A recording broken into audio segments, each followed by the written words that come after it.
Today we're going to be talking about filtering.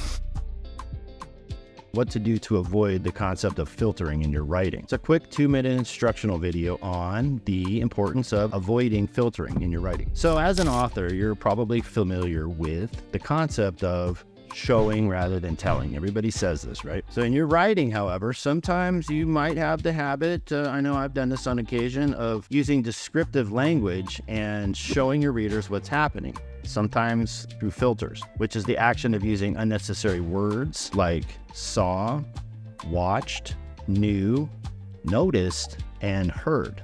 This can distance the reader from the action and make your writing less engaging. Let's take a look at a quick example. She noticed a bird perched on the windowsill. See, in this sentence, the action is filtered through the word notice. So instead of telling the reader what's happening, we're actually telling them what the character noticed, that the character noticed it. This creates that distance between the reader and the action. So to avoid filtering, just jump straight into the verb and make the action more immediate and engaging. A bird perched on the windowsill. Boom, done.